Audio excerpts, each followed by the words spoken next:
why do you use copper or copper alloy shoes? Copper and copper alloy shoes have some great benefit to it. Copper is an antimicrobial metal.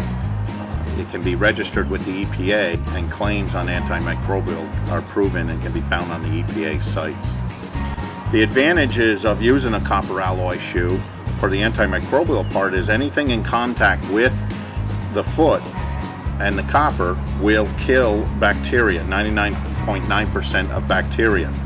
The other thing that it does is when you drive a steel nail into the holes and comes out the foot, the reaction between the steel and the copper help produce copper salts, which also leaches out into the foot and creates an antimicrobial way of getting to issues in the foot. So anything in contact with this will kill bacteria. The other advantages to copper is that of like softer metals is it has an 8 to 9% reduction of hoof wall shock to the hoof wall, therefore reducing shock to the hoof.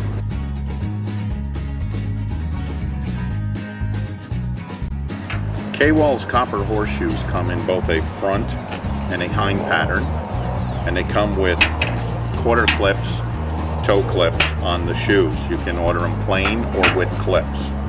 They can be forged cold pretty easily, even this wide web shoe pattern, as well as you can heat up the shoe and forge it out in the forge and do most anything you want with the horseshoe. So they can be both work hot and cold without a problem, and they come in front and hind patterns, clipped and unclipped. The copper alloy shoes can be worked just like steel in the forge without any problems. Here's one that a clip was drawn out on. So if you bought plain shoes and wanted to draw a clip, you can very easily draw a clip out on the shoe in the forge. It's a little bit softer and you don't have to hit it as hard, and you don't have to pull as much metal with that clip. The other thing you can do with copper alloy shoes is you can braze anything you want into the shoe.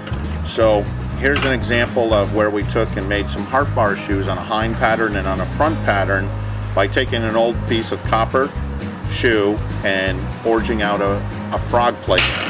You can use either a piece of old shoe copper, or you can use copper alloy blank. But copper brazes very easily into itself, as well as it brazes very easily into a steel shoe. So here's a steel shoe that I would normally wear, and let's say you're dealing with a frog that has canker or some atrophy or thrush to it, I can also forge in a copper plate into this shoe, and this allows the shoe to be in contact with that, therefore helping the copper work against the bacteria.